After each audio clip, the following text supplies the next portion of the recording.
All right, we are officially live. So it's awesome to have you here, man. We've been talking to you now for a long time, really. Wow, yeah.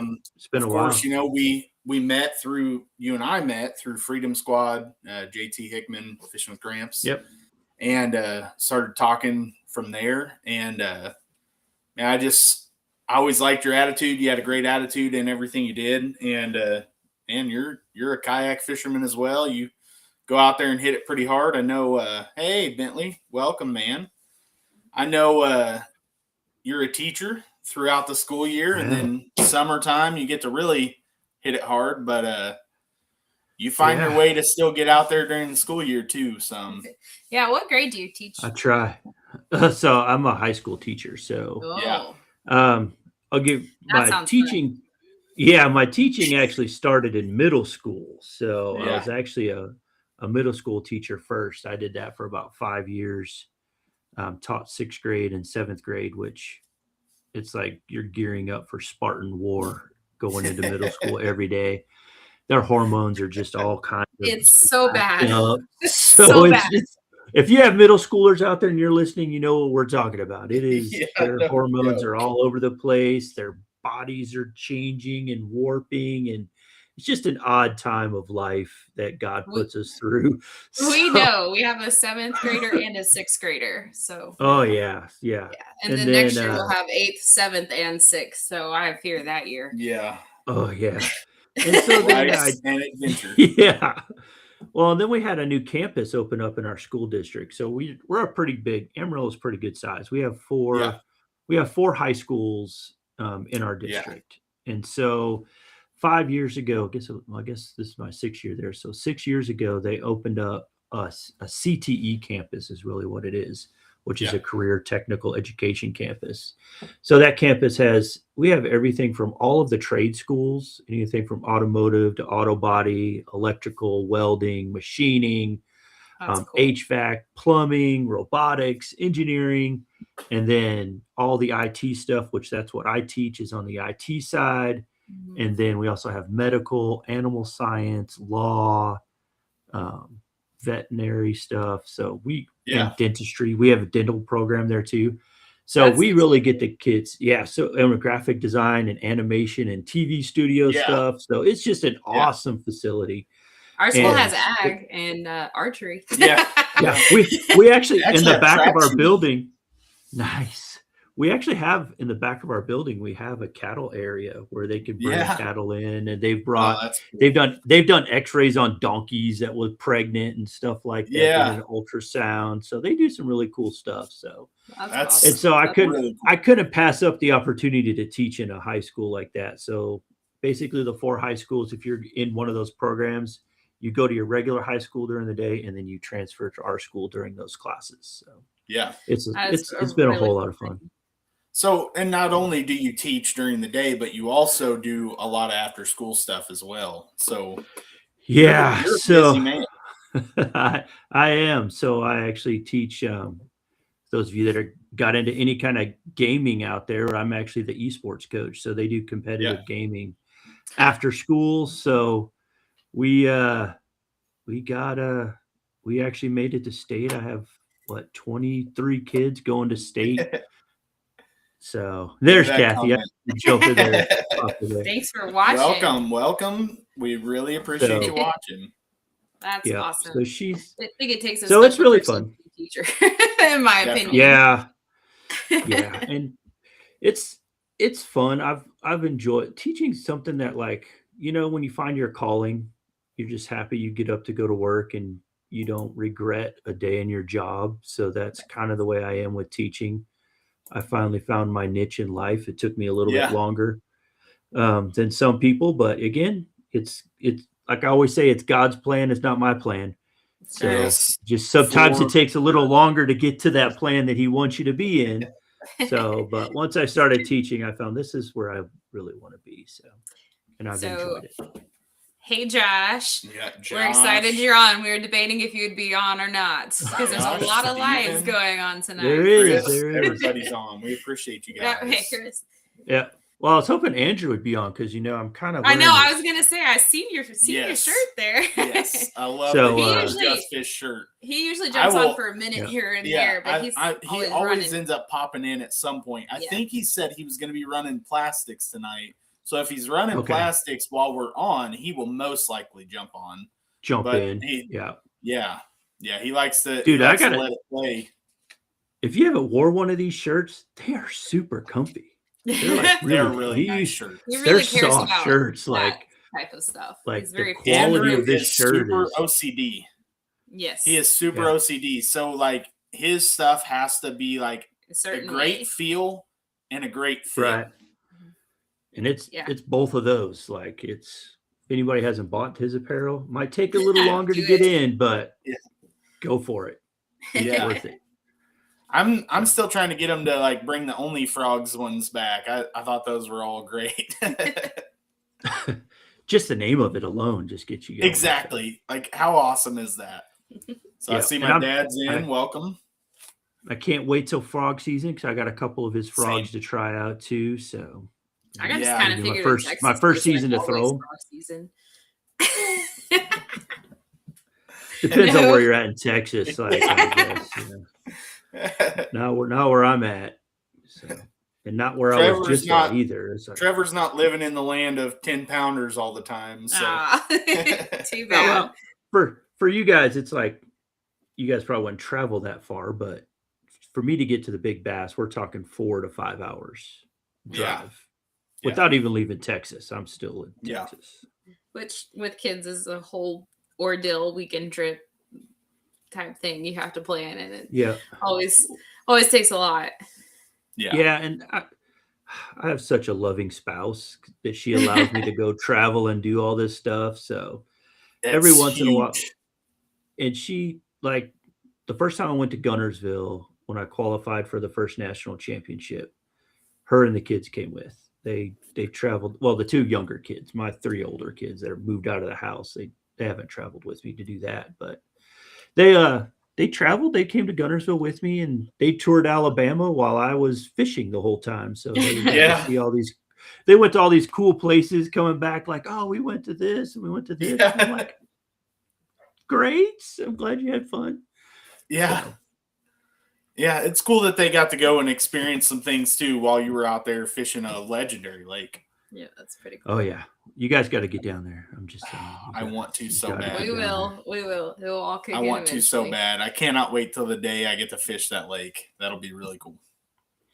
It's one of those that the first time I fished it, I was like, it's my first time there.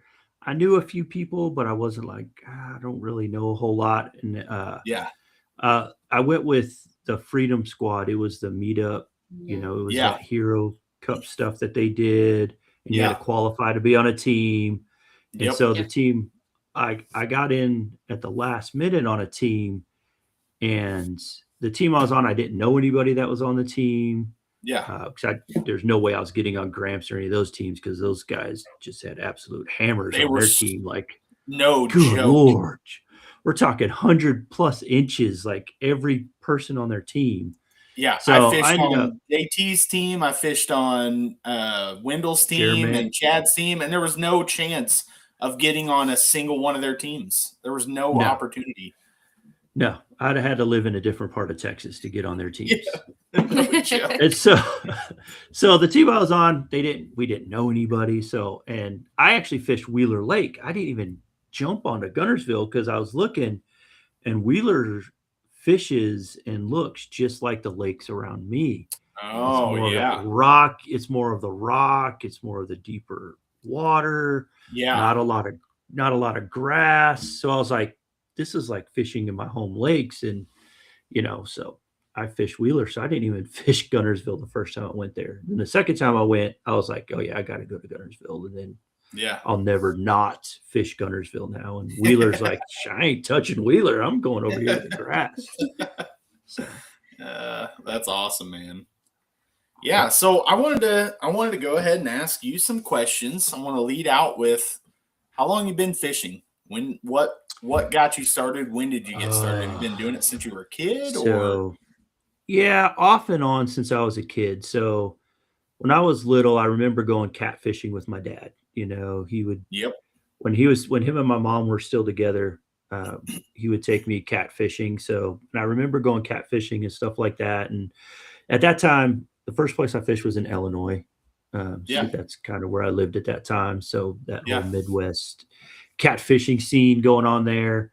Yep. And then I got a little bit more into fishing when I moved out to Arizona in like the 7th grade, and we were living right on the Colorado River. So me and my dad went fishing all the time there. We were Yeah. striper fishing, cat fishing. They had some docks there, so I learned. I can vividly remember the first actual bass I ever caught. I was down by a dock off of the Colorado River, kind of came in, and I remember I was down there by myself and just throwing stuff around. And I seen a fish swimming, and I was like, I didn't even know what it was. I'm like, I'm going to cast at it and see. You know, I got different things in my box to throw, and at that time, it was mostly like trout spoons and rooster tails and all those old school stuff. And threw a rooster tail out there, and this fish just came up, followed it, and just ate it. Got it in, and I was like, that was my very first bass in the 7th grade. So, and then, you know, just fished off and on since then. And then I really didn't get into really tournament bass fishing and bass fishing like all in till about 6-7 years ago. Then it was like, then all of a sudden, just once I got the kayak and everything else and got it all fished up, that was it. Like, then I was just hooked on the bass fishing. I'm surprised being a teacher, you'd say 6-7. Sorry. I do it all the time. I do it all. I razz the kids all the time with that. Same. Our kids are actually pretty over it. Our kids will be like, Dad, you're cringe. Yeah. You're cringe. Yep. Anything that they could get into, I just throw it right back at them. Yes, so we do. Yes. It's crazy. So, you said Illinois, and I'm going to go ahead and ask you a question about that. I know my dad was on. I don't know if he still is. I'm surprised he didn't ask. What part of Illinois? Because that's originally where I'm from, and that's where my dad fishes to this day. Yeah, my mom's side of the family lives up towards Joliet and Morris, Illinois. So just the suburbs of Chicago down in that area. And so that's where my mom's side of the family is. We went and visited some of my aunts and cousins a few years ago. We did a family trip out there and went and watched a Cubs game and all that fun stuff. Oh yeah. Went back there and visited them and seen that area that I stomped around in when I was little. Yeah, I was a little bit closer to the scary side of the state. That was a little bit closer to those Cardinals. But don't worry, I was still the Cubs fan. I avoided – I would go to the Cardinal games just to watch them get beat. So, yeah, but the Cardinals were good for so long that, you know, it's so bad. Yeah, probably 75% of the kids that I went to school with were all Cardinal fans, and there was a lot of headbutting going through those high school years. Yeah, that's that whole Springfield, Illinois area where you're like, you're the capital of Illinois, but you guys are not Bears or Cubs fans. I don't know. Yes, exactly. So we couldn't tell Chase. What can we tell Chase? I don't know. I missed that one. And yeah, Chris is from Illinois too. Forget that. But we are all Central Illinois. Yeah. Yeah. Yeah, I ended up moving around a lot as a kid. So I've lived some time in Montana, in Colorado, and Arizona. Most of my dad's family is from California. That's where I was born. So I make fun of California all the time. Oh yeah, just because I can. Because I'm born there. You guys are a bunch of whatever now. Used to be a great place, but it's not so great anymore. So. And you're also a veteran. So I am. I'm sure that you moved around a little bit with that too.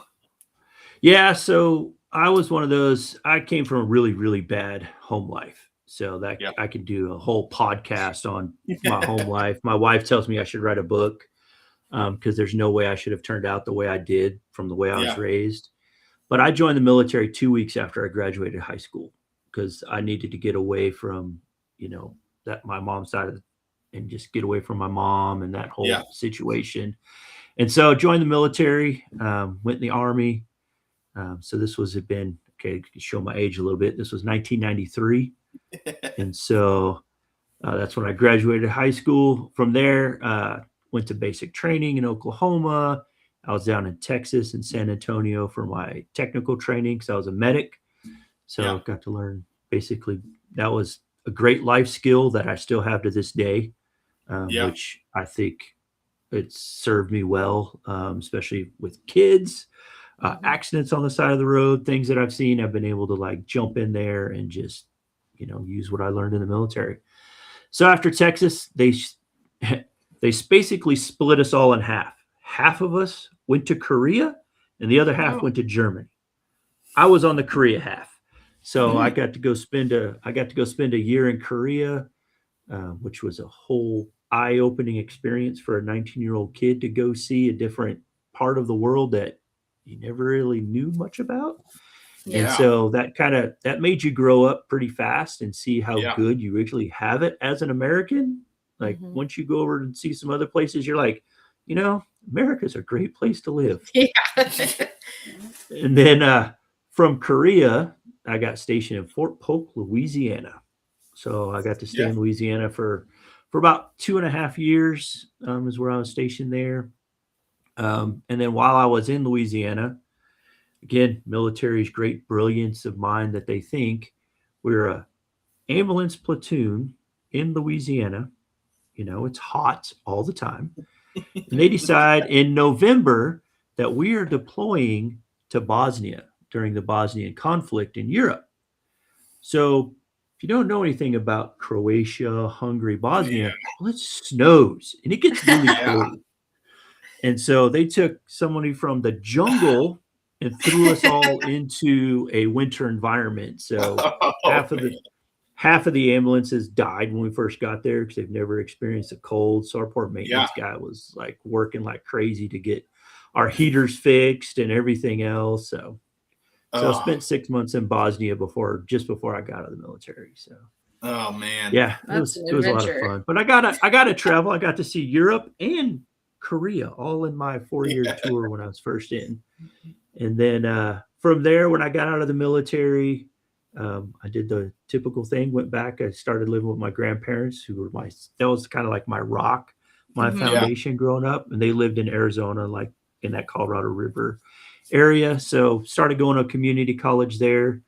My very first class, I remember it vividly. It was my psychology class, 8:00 in the morning. In comes my future bride and sits like two chairs away from me. And so it was interesting because everywhere I went around campus, I was always seeing this woman walking around. And, back then we had computer labs. We didn't have computers at home. So you would always do school on your computer lab. Yeah. So I was going in a math class one day and she was sitting at the computer right there. And I had seen her, a dozen times or so. And I went up to her and blamed her for stalking me. I was like, are you stalking me or something? Because everywhere I go, there you are. And so ended up asking her out on a date. Classic line. Classic line. Like, are you stalking me? I love it. So at that point, we started dating. And then a year later, we ended up getting married. And then I did the whole thing, went to college, got married, got fat, started having kids. And then I had a good job that moved me from Arizona to Texas. So I worked for a company and they wanted a corporate trainer. So they hired me as a corporate trainer and moved me to Amarillo, Texas. So I've been in Amarillo, Texas for 22 years now. I guess, wait, Hannah 22 years because she just turned 23. So kind of moved to Amarillo, Texas with the family, uprooted them. So at that time we had 2 kids. And then our third one came when we were here. And then, life just goes on. And then for the company I work for, as a corporate trainer and stuff, I started getting all these help because I got fat. I got really fat. And so they started doing like these health assessment stuff. And I was not on the healthy side. So I started getting back into shape. And then my wife says I go too deep when I do stuff. And so when I do something, I go all in. Yeah. And so I got all in on the healthy stuff, which involved me becoming a triathlete. So Nice. I started running triathlons. And so, if you're not familiar, I was doing some big triathlons. And one day when I was out running, because that's what you do, I'd wake up in the morning at like 4 o'clock in the morning and I'd go for a run. At lunch, I would go to the pool and swim. And then, the weekends or night, I'd be on my bike. And as I was running, I was like, man, I really want to go finish my degree, because I had like 2 associate degrees, but not a bachelor's degree. And while I was out running, I was like, man, I want to go back and finish my degree, but who can pay for that? And so then I was like, you know what? I'm in good shape again. I bet I could join the National Guard and get them to finish paying for my college. Yeah. So then I joined the Texas Army National Guard. And when I called up the recruiter, he was like, well, you have enough college credits. You could come in as an officer, just go through officer candidate school and you go the officer route. So I was like, you know what? That's a great idea. I thought it was a great idea, but I did more push-ups and they basically killed me in officer school. They really broke you down, but ended up becoming an artillery officer for the Texas Army National Guard and did that for a long time. And then while I was training for one of the triathlons, my left shoulder gave out. I was doing some kettlebell walks and I went to lift the weight and I had no strength. Like it was just totally dead. I couldn't even lift my arm. I had to use my other arm to lift this arm just to point. So they had to go in and do some reconstructive surgery on my left shoulder. And at that point, this was 2015. I was like, this has been a great run. Love the military, helped me do a lot of things. Again, paid for my bachelor's degree, paid for all that stuff, helped me basically become a teacher. And so I had to leave because they said, well, you can stay in, you're good. You're an officer. We can have all these enlisted guys help you out and carry your stuff. But I had been enlisted for so long and I was like, I can't make anybody do that. So I ended up getting out and just kind of resigned my commission. And I didn't resign my commission. I'm still a commissioned officer. I'm just on inactive reserve now. So yeah. But that's whirlwind story of how I ended up in Texas and my military ventures. Awesome, Well, so you talked about getting into officially tournament fishing 6-7 years ago. And at that point, were you in a boat? No. So you started in a kayak in that time? Yep. So how long have you been kayak fishing? 2019, 2020. So it was all culminated together at the same time. My wife I blame my wife. It's her fault. So she was working. So she would always do part-time work for a while. She worked full-time and then she started working part-time stuff and she was working at Academy, which, as this outdoor guy, I'm like, this is great. Get an awesome discount while you're working here. Well, they have kayaks inside of Academy. And she kept looking at them going, man, it would be fun to get a couple kayaks and go kayaking. So I was like, you know what? That would be fun. So we ended up getting 2 kayaks from I got a Pescador. I still got it. I call it Red. And then she got her kayak, which she named Not So Fast because she's not so fast on a kayak. And so we got the 2 kayaks and we started, going on dates together, on kayak dates, which I absolutely love. That's our favorite date is when we get to go drop the kids off somewhere. Now we have our older kids will watch the younger kids and me and her will just go out to the lake and we'll kayak around and we'll barbecue or we'll have a picnic out there and do that. And then I started seeing these things pop up on YouTube. Again, this is pre-COVID, this is pre-COVID stuff.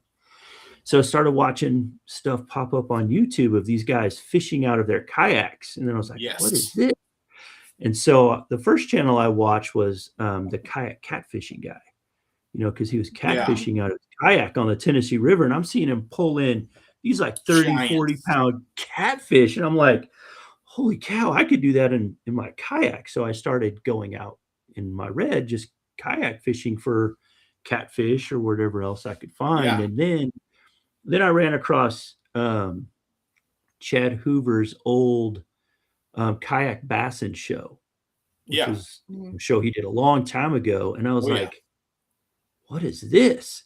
And then I found a Facebook group here around Amarillo where a bunch of guys go, fishing out of their kayak. So got in touch with them and went out and hit a couple lakes with that group of guys and was like, wow, I am all in. And then, of course, did that for a long time and did a couple little side tournaments here and there, out of my kayak with it. But again, we're talking, this was a paddle kayak, very streamlined. This thing was more made for I could go super fast in this kayak, but it was, there's no way you could stand up in it. Yeah. Your butt is wet the whole time because it's a sit on top, but are you really sitting on top? Yeah. I mean, really not. And so I did that, and then COVID hit, and then I started looking at upgrading my kayak, and then that's when I found the Old Town Predator PDL. Yeah, it was a 2019 edition, so this is 2020, and so it was being sold in Tulsa, Oklahoma, which is a 4.5 hour drive away. Yeah. So me and my wife hopped in together, took a date, went to Tulsa, and picked up me a kayak for a lot cheaper than you could get it because it was last year's model that they were clearancing out. And I still rock that thing today, and it is. Yeah. I love that kayak. And you really got in it right at the right time, because just shortly in that 2020 range was when kayaks started going crazy and you almost couldn't find them. So for you to get the previous year model, that was perfect timing, because those. Yeah, because you can't do that now. Not unless you're on Facebook Marketplace. So fast. Yep. Everybody got their COVID money and they were buying them like crazy. And so I got mine just before all of that came to fruition. So kind of got lucky with all that. Yeah. Again, God has impeccable timing sometimes, Yeah, you don't see it at the time, but when you look back in retrospect, you're like, God was really looking out for me Looking out for me. 100%. Yeah, so that's I would say 2020, 2021, that is when I finally hit my stride with fishing tournaments and actually then start traveling down into Texas and started joining the West Texas Kayak Fishing Group. They did one tournament early on at Lake Allen Henry, which is 2.5 hours from me, and they've never been back to the lake since. They've stayed away from it. But I love that lake because it's a spotted bass lake. It has some they get lunkers pulled out of there. They had a lunker pulled out last year that was a 13-pound bass out of there. But it's more of a spotted bass fishery. Yeah. And I mean, I could get 17, 18-inch spotted bass, which fight like they're 10-pounders anyways. So it's a great lake. But so that's when I really got into the tournament fishing side. So one of the guys that fishes on the TFC team, Alex Purse, he is actually out of Georgia and fishes Lake Lanier, which is a big spotted bass lake. And he catches some gigantic spots out there. And those things definitely fight. I've only caught a few of them ever. I don't think she's even caught a spotted bass yet. So she doesn't understand that. Well, I'll put it this way. The first time I caught one in the tournament when I was down there fishing, because the first time I ever fished Allen Henry was during that tournament. And I cast, again, I was a crankbait fisherman. I love crankbaits. Yep. So fired my crankbait out there and it hit it. And I was like, oh, this is a good one. Because it was pull and drag. And I was like, this is a great, I get into the boat, it's 12.5 inches. And I'm like, yes, you fought like you were a 4-pound bass. What is the matter with you? So that's funny. Yeah, that's great, man. So you just found tournaments. I mean, that's really kind of the same way with me. I was watching guys on YouTube and I was like, oh, that's really cool. They're out kayak fishing, and I started doing it. And the next thing you know, I saw guys tournament fishing and found a local club and followed him on Facebook because I was like, man, I don't even know how to catch bass at that point. And while I was following him on Facebook, I was debating signing up for a tournament. And I was talking to her about it, wanting to sign up for a tournament. But I was like, man, I kind of felt like I was crazy to think about it because I didn't know how to catch bass. And was at my local lake and ran into the guys during a tournament weekend, ran into one of the guys that he actually ran Grubby Talk before JT Gramps started running Grubby Talk. Okay. So ran into him out there, and he was like, well, hey, he's like, we've got a local club here. He's like, we'd love to have you fish some events. And that really kind of started me into fishing some of the events, and that was really cool. And man, I just absolutely love it. In reality, I would fish every tournament that our local club puts on and multiple others if I possibly could. Like, I just love it. Yeah. It's great. It's so convenient to have it right there. It's really nice when you find a local club. Yeah, we don't have that here. Yeah, I know. We're pretty lucky there. We have one basically in our backyard. Yeah, I'm with you though. There's just something about, I love fun fishing. Don't get me wrong. I love going out, just going fishing and, catching bass and stuff. But there's just something that's different about tournament fishing. Yeah. It's that it scratches that competitive itch, that I have. I have yet to meet a rude or terrible kayak fisherman that's in a tournament. I'm sure there might be a couple of them out there, like some of the cheaters that get caught. Just a handful. But most of the time in the clubs that I fish in, when I've been to Gunnersville and all the places I've traveled, there's just been great human beings that will bend over backwards if something goes wrong. They help you out. They share information with you. This past weekend, I was staying at the campground, and I had a guy on my left, two guys on my right. At night we were just talking about how practice went, how everything was going, what you're catching them on, what are you tying up. We didn't care that we were sharing information. Now, we didn't tell them exactly the spots that we were going to, but we kind of described, the patterns that we were seeing, and it's funny that you find a pattern that is working for you in a tournament, yet the guy next to you has a totally different pattern, and he's doing something totally different, and you're both catching them. And so it's so interesting when you talk to people about it and stuff. So well, you talked about the interactions. I mean, that's the same thing I've seen over the years that I've been doing it. I've had so many competitors that have been right there. I mean, run into them on the water, and they're like, oh, hey, this is what I'm catching them on right now. Like, when I'm having a bad day, they don't mind to share the lure that they're actually catching fish on. And I've heard people talk about, well, this guy's a jerk and that guy's a jerk. And in reality, the ones that they call jerks, I've gotten to know over the years, and they're actually pretty cool guys. But on tournament day, they're business. Yeah. They're not being jerks. They're just the guys that when they get a tournament, they're out there, they put their head down, and all they do is fish. They focus on fishing the whole time that they're out. I don't think there's anything wrong with that. For me, I'm doing it, and yes, I love winning. Like, it is great. But ultimately, if I see another competitor, I'm going to talk to them. Like, if somebody even non-competitors, if they stop me and start talking, I'm the guy who's just going to talk on the water. So that's me. I'm the same. I don't hold it against the people that are just nose down and fishing. That doesn't make them a jerk. They're all about it. They're very serious about it when they're on the water. Yeah. And tournament, because like you said, it kind of scratches that competitive itch to tournament fish and stuff. But you got to, I think some people get into it and they're like, oh, this is just too much. And then they get frustrated at tournaments. And I think they just need to realize that that's not them. They don't need that competitive itch because it's not for everybody. Yes. And I think that's what ends up giving that a bad name, is because you get people in there that really don't need to be fishing tournaments. Yes. They would rather just be out fishing, just having fun. And there's nothing wrong with that. Like, you don't have to fish tournaments to fish, but there are some people like us who just love that and need that competitive edge. Yes.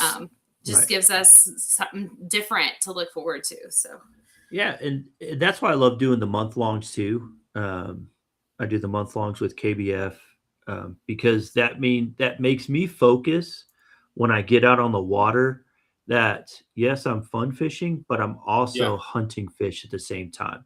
So I still have that little bit of competitive, and the fact that I'm in Texas and there's until I like travel somewhere really and have a great week, there's no way I'm going to Yeah. get 110 to 115 inches where I Yes. live. Like, I'm happy finishing third and fourth in the Yeah. month long because that still gets me to the championship and it still Yeah. gets me qualified for the regional stuff. So I'm all for happy just finishing there and getting over 90s is a good month for me. Yes. Same. But hitting those hundreds where I'm at, it's just Yeah. that's hitting a unicorn every time I go out in my local Yes. lakes. Yes. And that's why I do the month longs, like, because our West Texas kayak group, it's once a month that we have a tournament. So we don't have it every other weekend. It's just once a month. Yeah. And so I do get to go down and fish in some of those big fish Yeah. factories. Like in May, I'll be at Ivy. But I could tell you, OH Ivy, I know people talk about, oh, yeah, there's 13, 14. Yeah, that fish is also very stingy. It's one of those lakes, either you're going to catch them or you're going to zero. Yes. There's no in between. And you'll find there'll be a couple guys that'll find them and they'll catch them and they'll get, a double-digit bass. I have yet to catch a double-digit bass, Yeah. on Ivy. But they'll go down there. There'll be somebody in their kayak that will catch it in May. Hopefully it's me this year. Yeah. Yeah, there I you hope go. you do. Again, that's one of those that, like, when I go down there, I'm like, all right, I hope for KBF I can get into me some couple big ones yeah. so I could jump up on that first spot at least for a Yes. day. Yes. And I've done that before too, where like I'll be like the first one out on the water on like the first of the month. I'll have like 80 inches and then post a picture on Facebook. I'm first in Texas. Of course, Yes. it's the first day, but I got claim to fame for right now. Yes. I got to take it while I can. That's right. Yeah. But that's that competitive itch. It's even the just same keeps- thing here. Like everyone, so Indiana, is pretty spread out north to south.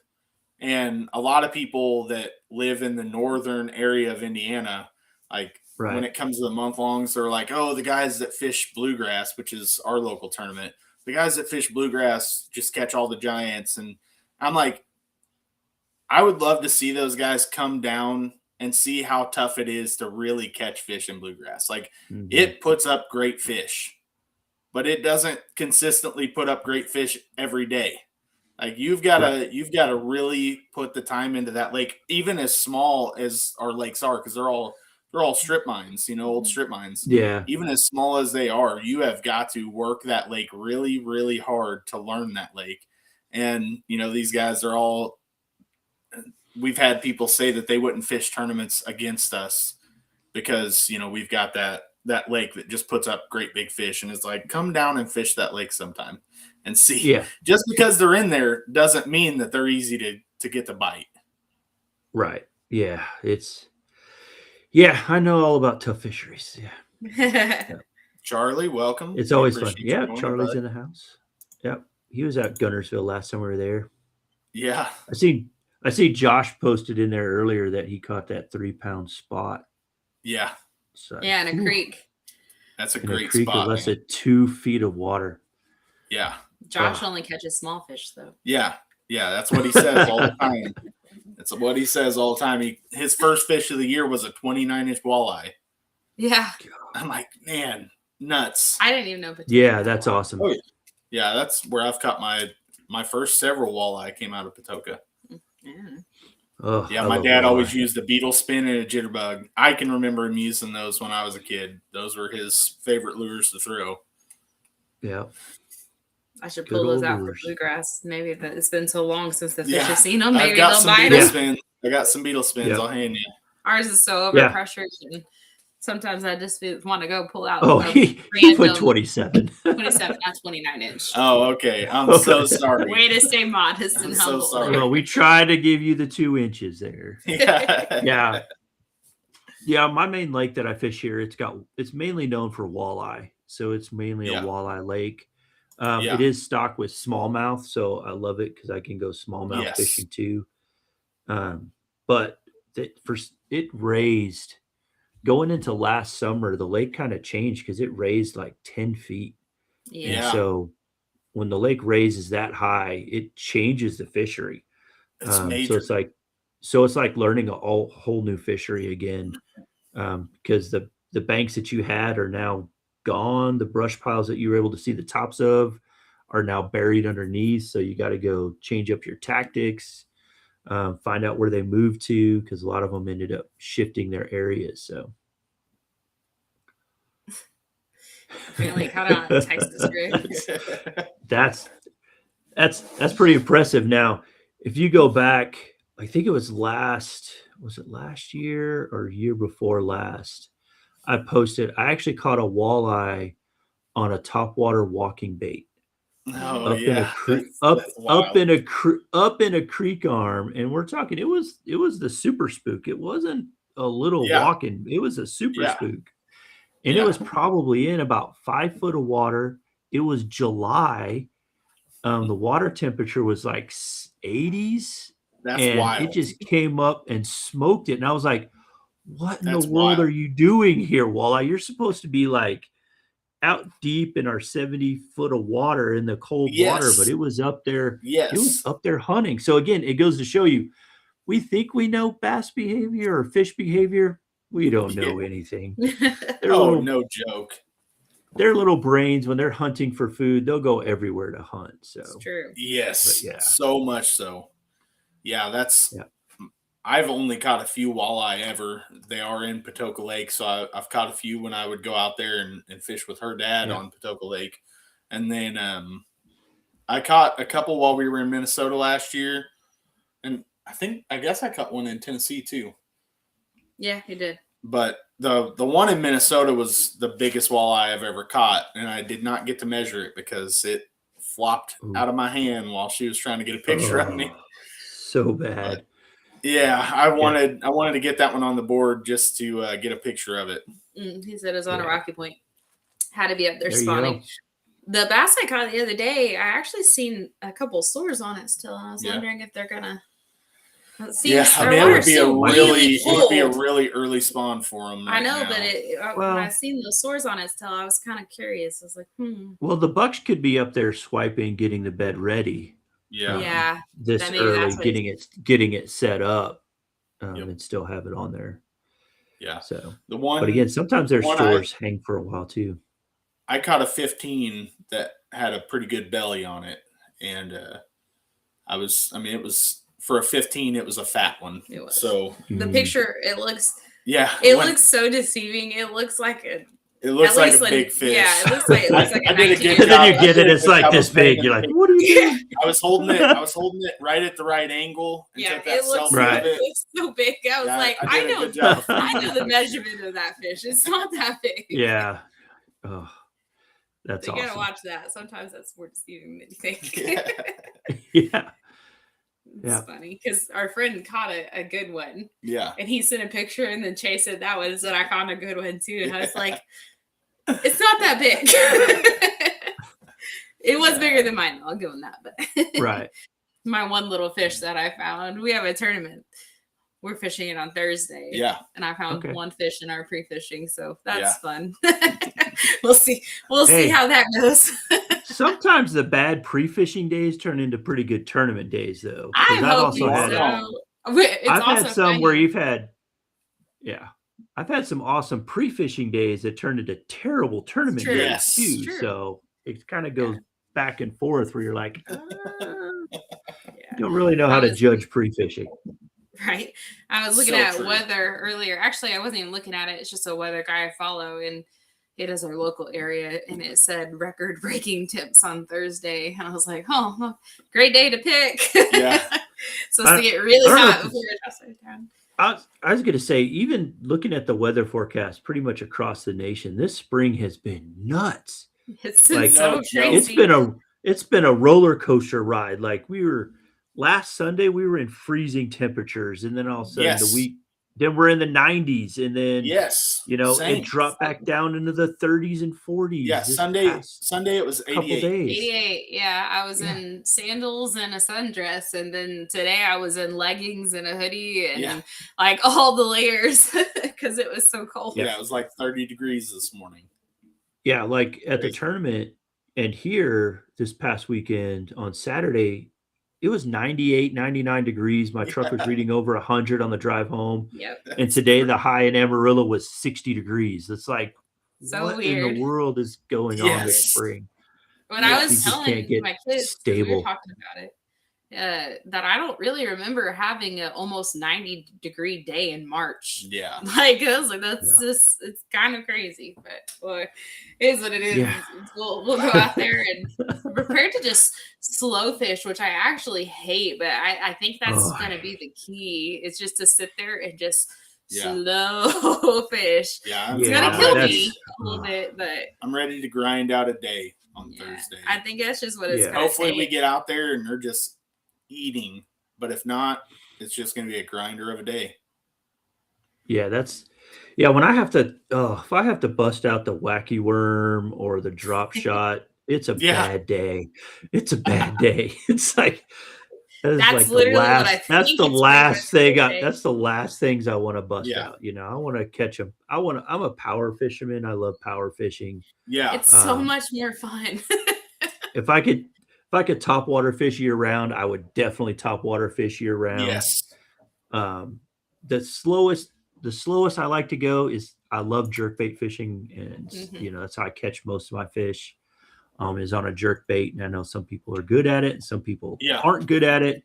I've really honed that skill the last couple of years, and that's about as slow as I ever want to get is throwing a jerkbait. That's actually what I caught my one fish on the other day, which I guess shouldn't say, but you know, it's fine. It's what it is. Hey, but it is what it is. I feel like I'm mediocre at it, but it's definitely a skill I'm working on because I don't suck at it. I can land fish on it. It's just it's something I definitely feel like I need to hone it a little bit better. But I pulled it out the other day to try it because where the water tips were at, they weren't really eating anything else, and I thought I would try that, and I ended up catching one on it. So I don't know. Yeah, I mean, I landed a 8-pound striper on a jerkbait this past Saturday because I was more striper fishing than I was tournament bass fishing that day. So that video will drop later when I talk about that.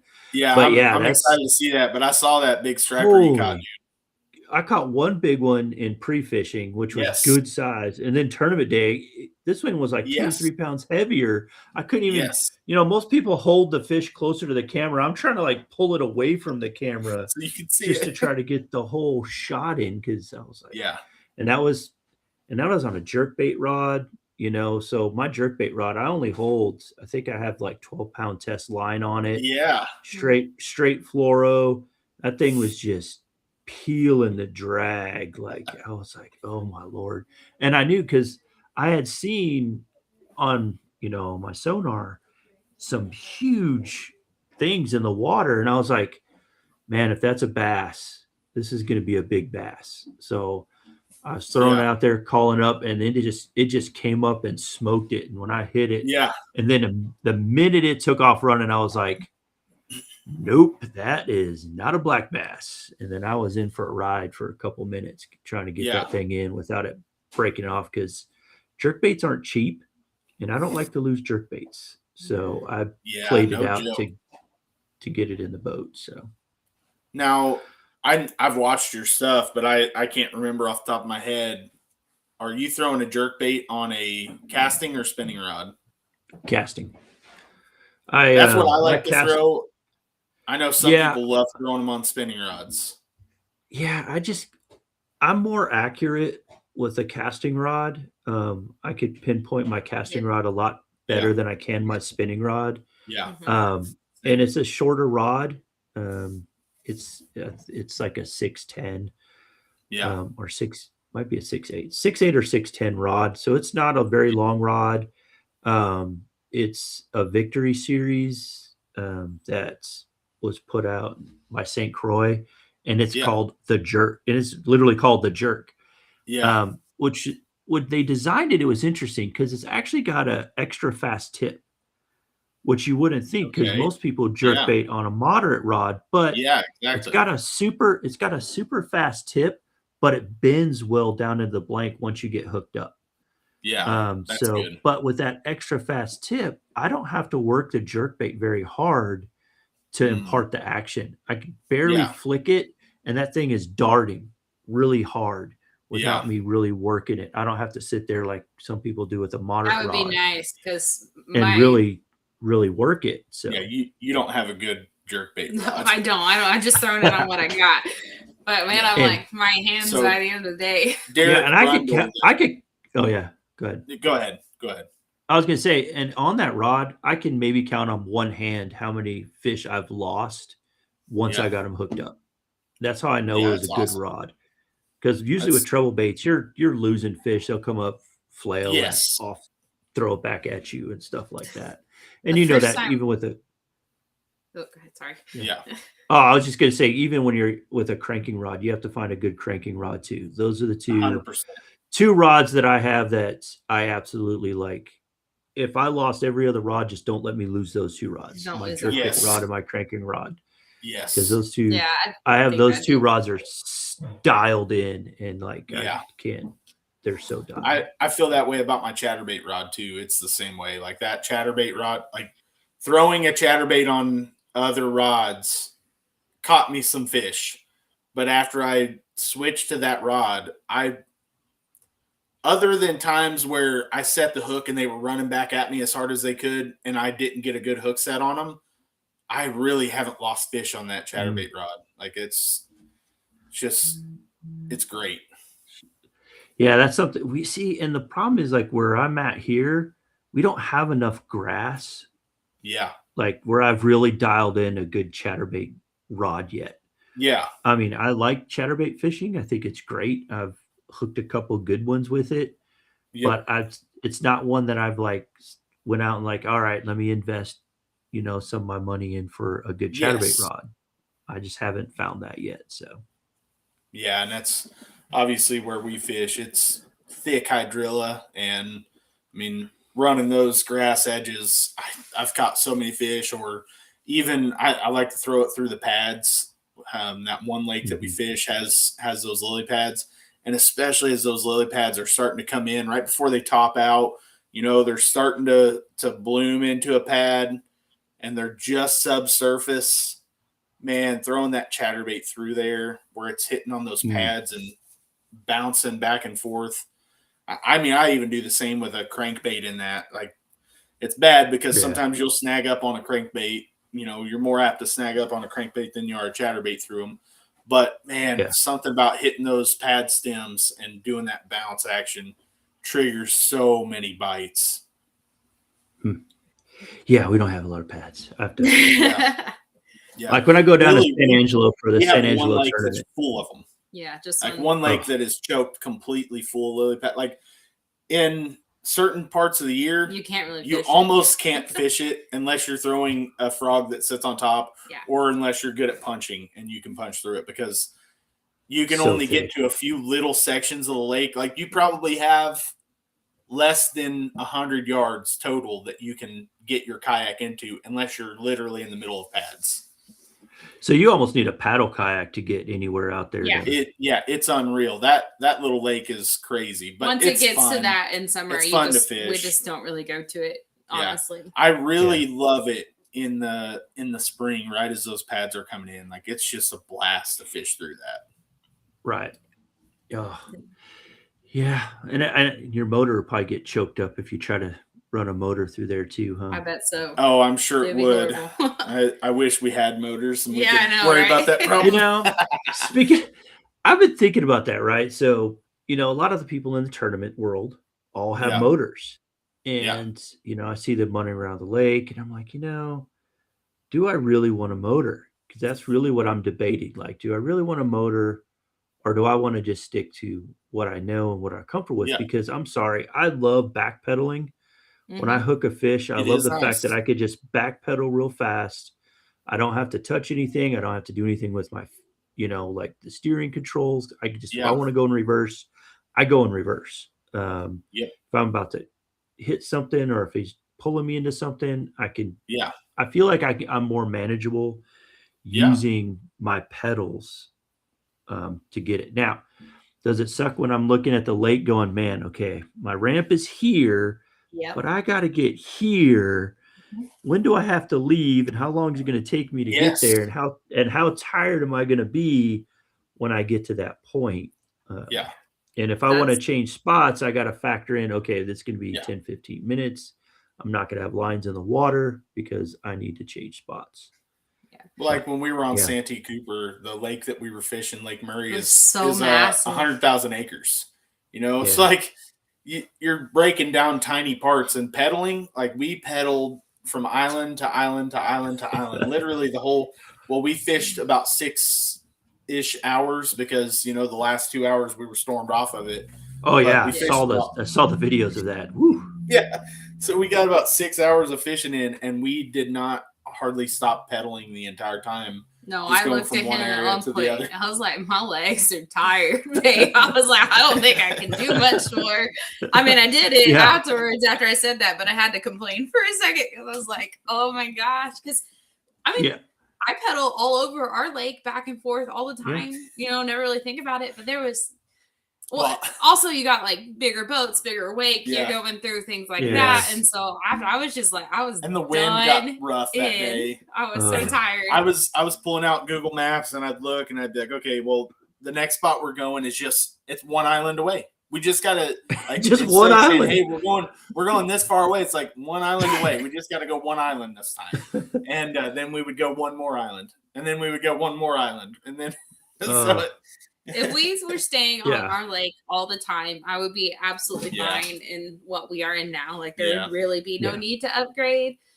But man, every time we travel, I come back and go, I wish we had a motor. When we hit a river. Like that's been the biggest thing for us. When we hit those rivers, it's like, man, a motor would be so huge because we've not fished a river that we've been able to get down and get back up or go up and come back down.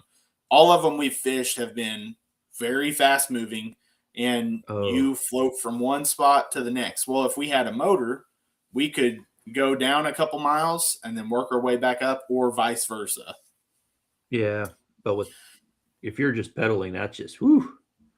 Yeah, I couldn't get back up that one. So and a lot of times I don't realize how tired my legs are until I go to get out of the kayak. When you've been out on the water for like 9 hours straight, going around a giant lake, then you go to stand up and you're like, I can't even stand up right now. Your legs start cramping, and you know, you talk about all the guys bringing snacks out there, but you know, I need snacks to keep my legs from. I know. Keeping the energy in my legs. That's my thing out there. I'm like, I want my snacks. And especially really every time that we've traveled, we've fished multiple days in a row. Like when we did Tennessee, we did 2 days in a row. Both of them were on the river. When we did Minnesota, we did, I think, four trips in a row, maybe even 5. I think it might have been 5. Okay, so 5 trips in a row, and 4 out of the 5 were on a river. So, you know, now I will say there was one of the spots that we put in that we did go down and come back up, but every other one we floated to one of the spots, you know. And then when we did Santee Cooper, we were there for 7 days and fished 5 of them.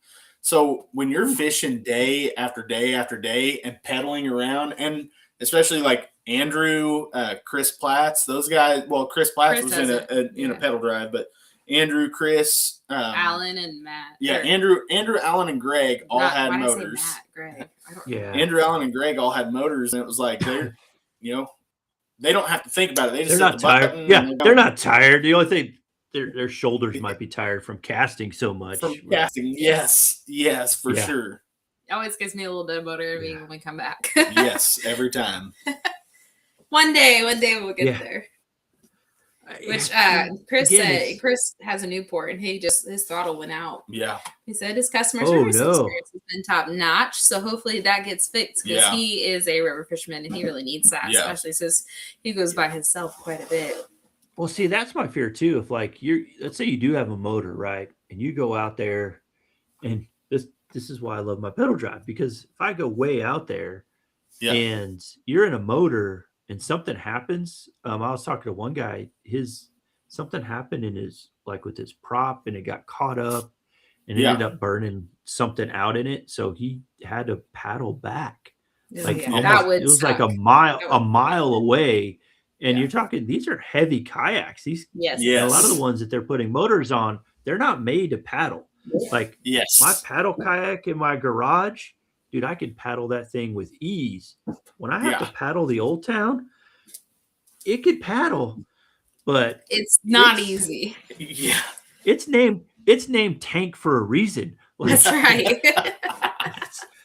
Yeah. like it's not, and that's my fear with the motor is like, man, I almost want to have the pedal drive even with the motor, but then you're sacrificing space and weight and everything else. But that's always my fears if I get out somewhere and I have to get back. And like with my pedal drive, if I did a lake, I would have to do it the way Greg Blanchard does and have those pedals there all the time. And just, I might have a motor, but I've got the pedals still.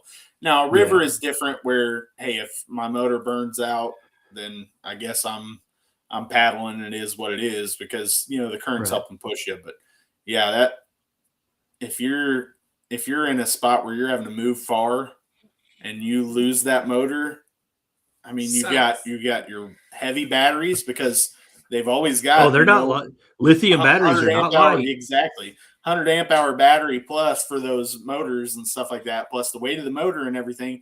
So you've got an already heavy kayak, all your gear, plus the weight of the motor and battery in there. So, Yep. I have pedals and paddles. Yeah. That's what I always tell too. Make sure you have your paddle with you. Mine sits on the side. I never leave home without it. Silliest thing ever. I got to the lake the other day and forgot my paddle at home. I never forget my paddle.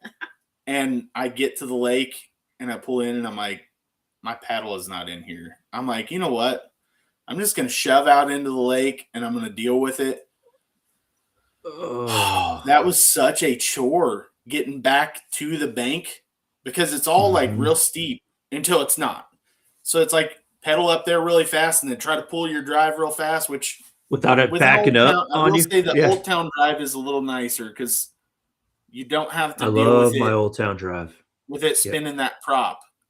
For me, I've got to get the prop spun just right to be able to pull the drive. Yeah, I don't like that. Which is frustrating. That's the only thing frustrating about the native drive. Yeah. Yeah, the Old Town drive is so, I pedal really fast as I'm going in and I just pop that thing right up and I still glide smooth right in. Yes. And I don't have to lift a compartment out to drop it in or take it out. It just it's so effortlessly. And especially if I have to clean my prop, because again, inevitably I found in Gunnersville, I clean a lot of grass out of my prop. Yeah.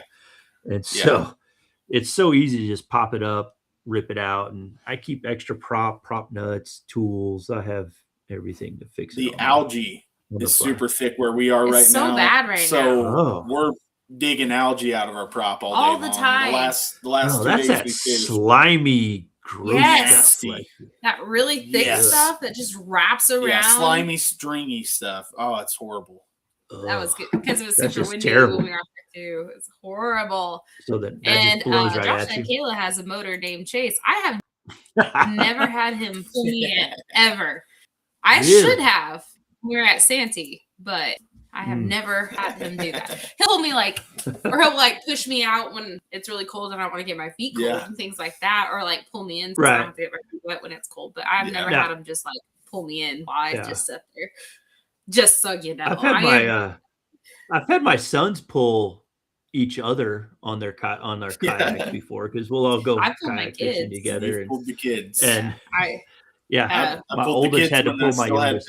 Paddle kayaks multiple times. Yeah, we did. We did that too. And they think it's fun. I can't paddle that far. And we're like, you made it out here just fine, and we can see the ramp. But sure, I'll tie on to you and have to drag you around the rest of the way.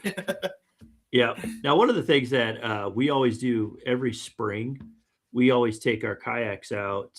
Well, spring, summer, once the water temps are good, and we practice tipping the kayaks over and all of us getting back in our kayaks.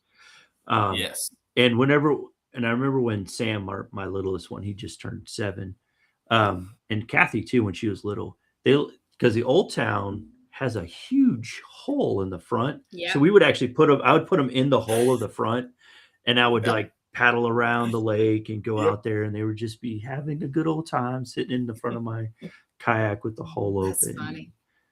But we always practice safety every spring. That was one of the things that me and my wife before Wendell and all them and did the whole K-Fast training and stuff like that, Yeah. we actually got our American Canoe Association Yeah. Oh yeah. certification, safety certification through them. So me and Jennifer were really good about making sure the kids know how to, get back in the kayak if it flips. If you're out, can you turn it back Yeah. over?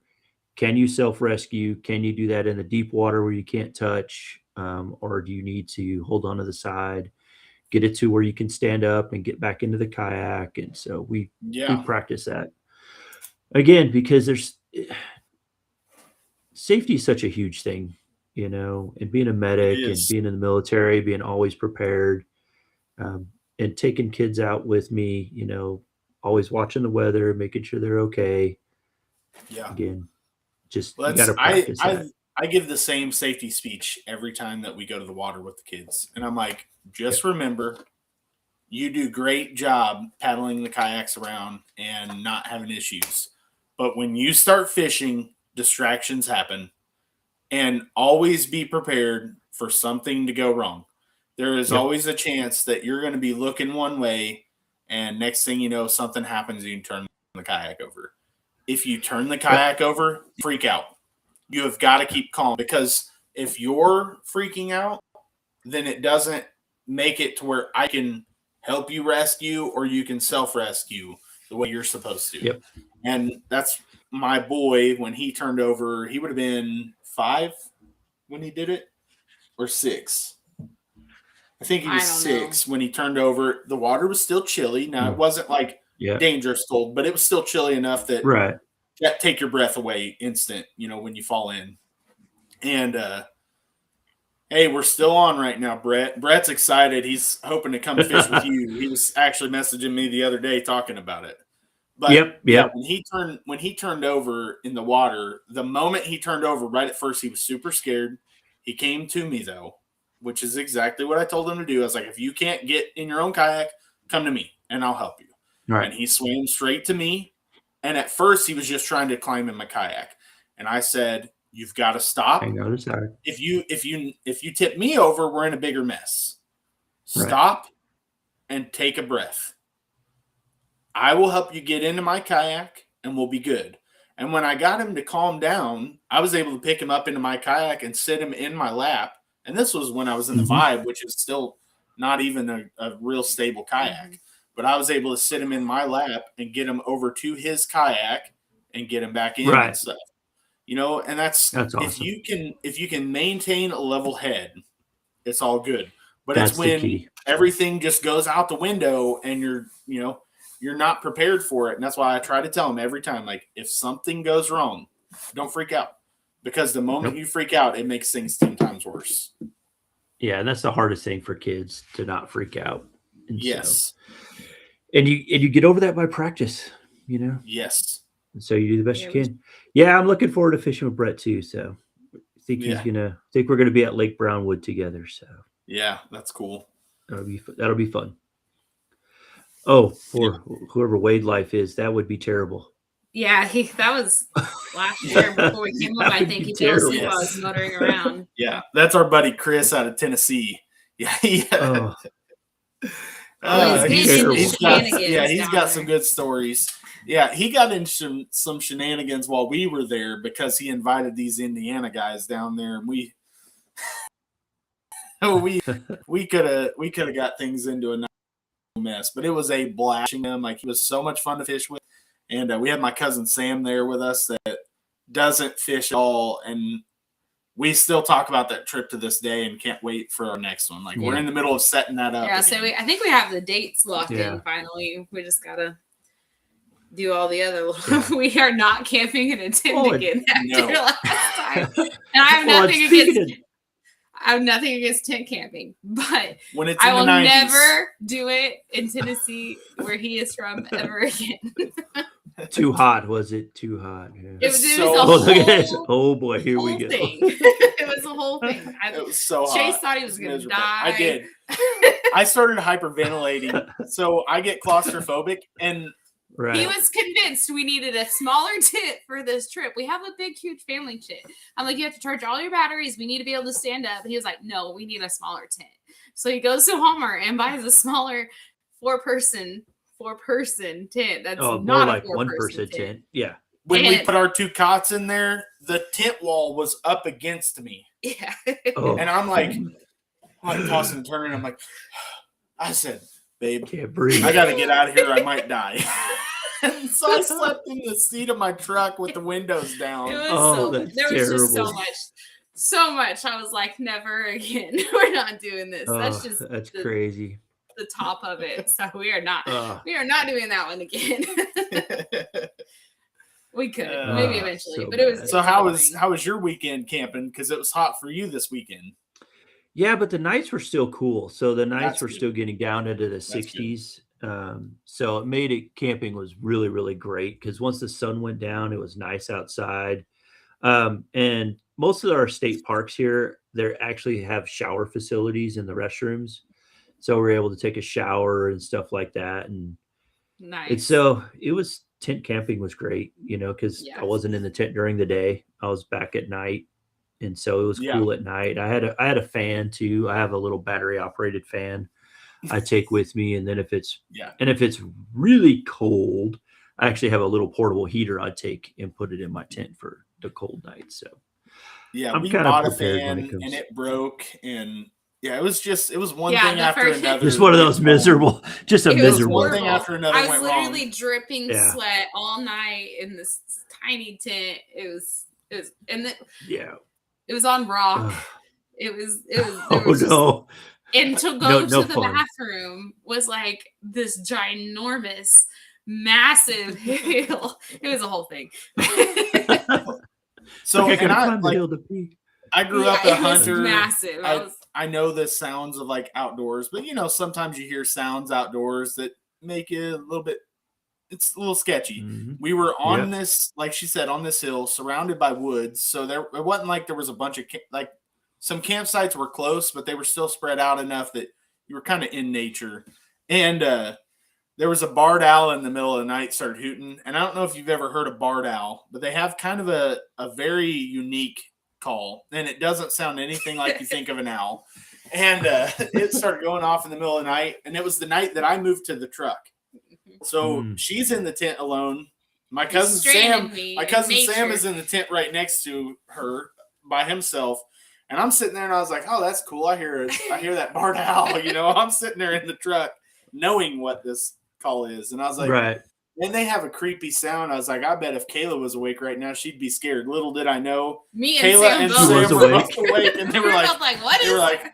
oh my Lord, what is this thing out in the woods to eat us, So they had pretty much, I think, convinced themselves they heard their first Bigfoot call. Honestly, at that point, I was like, "Oh, they'll just take us back to misery. It'd be fine." It was one We're of those done. trips, one thing after another. So this They time, were both talking Yeah. about it the next day, and I was like, at that point, it hadn't hit me that it was a barred Right. owl, and I was like, I didn't remember hearing any weird calls at all. And like later on, I was like, wait a minute. And I pulled up the sound of a barred owl and I played it for them. And they were like, that's funny. that was it. And I was like, it was just an owl. it's so funny. And Oh, I forgot what I was gonna say, but that's why we were doing we did 2 river floats. One was from like 9 to 3, and then the next one was a full day. And so 2 really big river floats, and we were going off of like of horrible sleep. Yeah. Somehow we managed it and still had a blast. Oh, no. So that's why when we were talking about booking this trip in, because we decided it should be like a little yearly flow, I sent them an Airbnb and I said, "What do you think, guys?" And Sam was like, "Absolutely." It's like, we are definitely going that route this time. Josh said, sure, And- it wasn't That's a chupacabra. And he tent camps all the time too. He goes out and Yeah. we're not completely against it, but we decided better safe than sorry this Chris time. said, bad, Right. bad. It Yeah. was so much fun. yeah. Sorry. My worst camping story was actually me and the boys went to Colorado. So we left here and we went up to one of the lakes in Colorado, and we decided, well, they had like little cabins along the lake. So we were like, you know what, Yeah. let's just stay in a cabin because it'll get cold at night, because even it's June and July, it gets really cold. So we'll stay in the cabin. So me and my 2 older boys were in there. And again, they're high school age at this time. So we're in there and I'm laying down in the bed and I'm looking up and I'm like, man, what is that on the ceiling? Like there's something weird. There's something weird up there. Then I looked closer, and it was a bat, like it was a good bat started. And so me and Roland, who is my younger of my sons, we're like up trying to scoot out. He's like, me and him did Boy Scouts and stuff. And Alex, my oldest son, is like, he wants nothing to do with this bat. He's like laying there, like not moving. It's not getting in my hair. I'm done. I was like, you scaredy cat. So me and Roland had to chase a bat out of our room in the middle of the night because it decided it was going to hang out. So that's like the scariest thing I've ever had to deal with was a bat. Again, and bats can be scary to some people. They can be. They are. They're kind of neat in ways, but they look creepy. Yeah. Terrifying. They're rats with wings. Yeah, they're rats with wings. Really, very much so. Yeah, not something you want in your sleeping quarters when you're sleeping at night. All. You're like, you need to get out. So yeah, my cousin Sam, the one that has made some comments in here, he actually has some comments on bats as well. At one point where they were living, they were having them get in through their attic, and they would always wind up getting into their room. So they would be in him and his brother's room. So yeah, there's some adventures with bats with him too. I'm like, oh man, that would have been horrible. Yeah, no. Oh, yeah. All right, we'll get back on track now. Well, my bad. Right. What other questions you have? This was a fun tangent. So in reality, this is great. In reality, this is what it's all about. If we just get off on a tangent and just keep going, we win. And I think the chat enjoyed it as well. Yeah, I was saying. Hopefully, some of those guys have been laughing as much as we have. Man. Trip stories are always a blast because, most of our camping trips have not been that eventful. We've had hot ones, we've had ones that have little things here and there.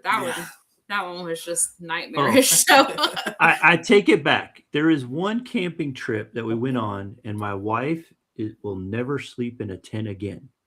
So this was the trip that Kathy was conceived on. But we had went to South Dakota to Mount Rushmore. We did a whole South Dakota trip, and we were all up there. So my big three were little at the time. And so we went up there and we were staying at a KOA campground. We had one of those big old cabin tents, that you put up. We had the whole outdoor kitchen, the awning, we were glam camping, but we were still in a tent having a good time. Well, a storm had rolled in the middle of the night, and it took the canopy and ripped it out of the ground, even out of the stakes, and threw it into our tent. And busted our tent, ripped a hole in it. We all ended up having to abandon the tent because water was just flooding in. So we had to go sleep in our van that night. And then the next morning, because we still had like 2 more days to stay, and we had stuff we were going to do. So I had to go to Ace Hardware, and patch the tent, fix the poles, get everything up and running, and got it fixed. We're able to get it dried out. And slept in there that night. And then the next night, my wife seen another storm was rolling in. She goes, nope, we're leaving a day early. And she says, my tent life is over. And so that would be terrifying though, to be in a storm that crazy, that windy. Yeah. And so it was, that was by far the worst tent experience. Now, me and the kids will still, I'll take the 2 littles, we'll go sleep in tents, and my older boys, when we go, we'll still sleep in a tent. But my wife, it's like cabin, Airbnb, or hotel. She wants a solid structure now. I just love having a bathroom that I don't have to. Well, that's my wife's saying. Wherever we go, it has to have a shower because she needs to at least shower and stuff like that. So there'll be places that me and the boys, or some of the places me and the boys go. There's not a shower anywhere near. And then when we get home, my wife is like, okay, close off. The shower's right there. Oh, yeah. Go. Yes. Yes. Honestly, I don't know how it is down there, but up here in Indiana and really just around this area, campsites are getting so expensive that it's almost just as affordable to do an Airbnb at this point. So sometimes I'm just kind of like, There's not as many cheap ones, and you have to book out like so many months in advance, and it gets nuts because sometimes I don't know where I'm going in 6 months. Yeah, our state parks are still really good. Like for instance, when I stayed at Possum Kingdom this last time, I paid $20 a night. Yeah, is all I paid, and so it was relatively cheap. Brownwood, I'm paying $35. So they're still pretty cheap. Plus, I get into state parks for free, so it doesn't cost anything for our state parks for me to go to. So I get day passes and all that. I don't have to pay that fee, so I just have to, do the rental fee. Awesome. And then we go to New Mexico and stuff there, the state parks. It seems the state parks are the cheap way to go, and we're able to stay in those.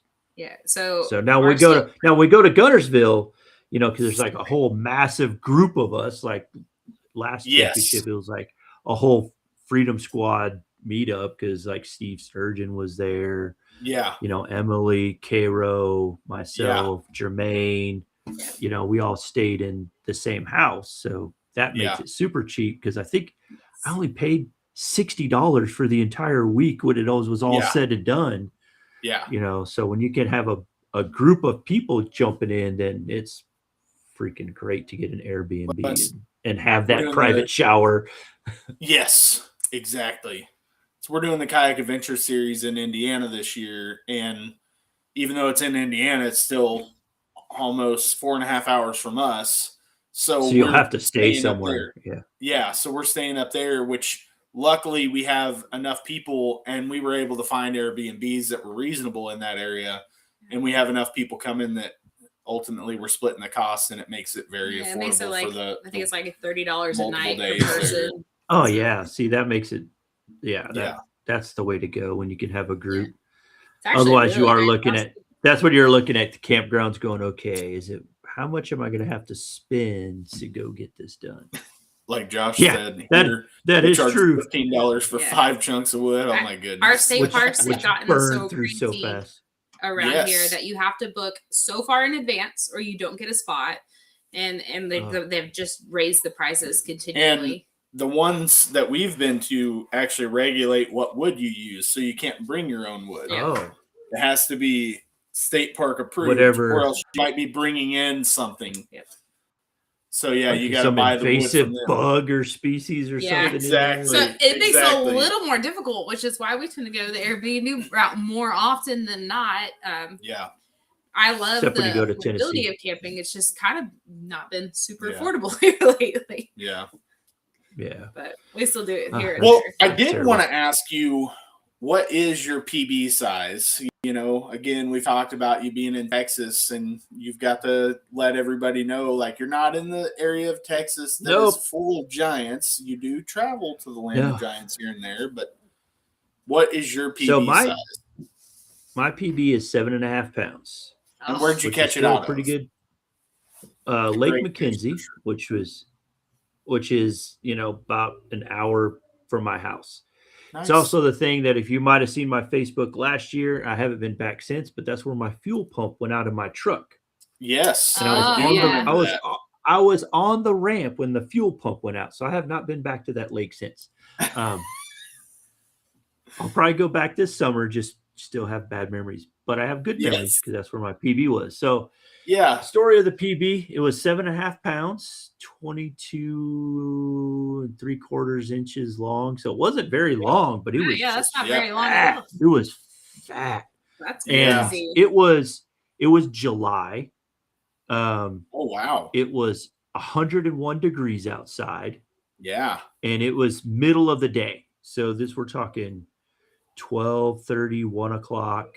Yeah. And I was pitching it. And so McKenzie's built it's like giant rock cliffs. So you don't have much.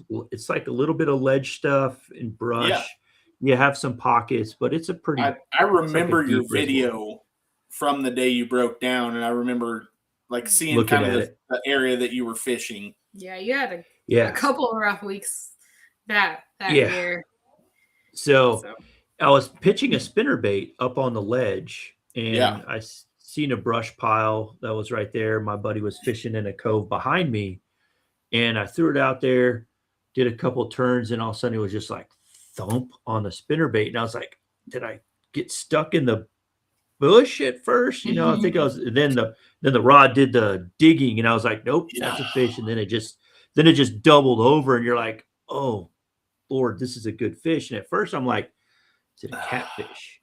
And then I finally got it up enough to see, and I was like, nope, that's a bass. And then then at that point, once you realize that you got a giant bass, the only thing in your mind is don't break off, don't break off, don't break off. Lose this fish. Yeah. Now the good thing was it was my spinning bait rod, so I have 17-pound fluoro that I usually run on that. So I knew that the line was fine. I was going to be able to get in with the line. Then I'm like, okay, was my knot good enough? Because then you start thinking about like, was my knot tied right?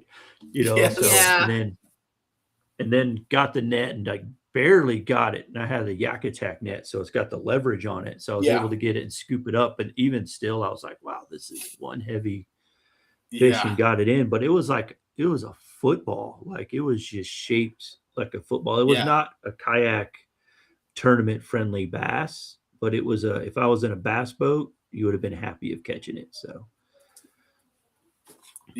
so ultimately, I mean, you think normally in July you see those sometimes skinnier, longer fish. You'll see them be longer but never be like mega fat like that. So that's pretty awesome seeing a giant one like that in July.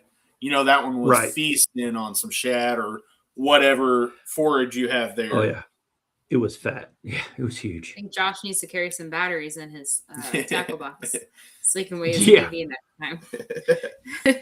Yeah, I definitely want to. I'm hoping, every year everybody always says, all right, I want to catch my PB this year. I want to catch my PB this year. Yes. Well, this year I'm going to be a little bit more intentional with some of the lakes I go to, and really start hunting. Because, again, it's one of those bad words out there, but I've really dialed in my forward sonar now. That's awesome. I've really dialed that in to see what I'm actually casting at.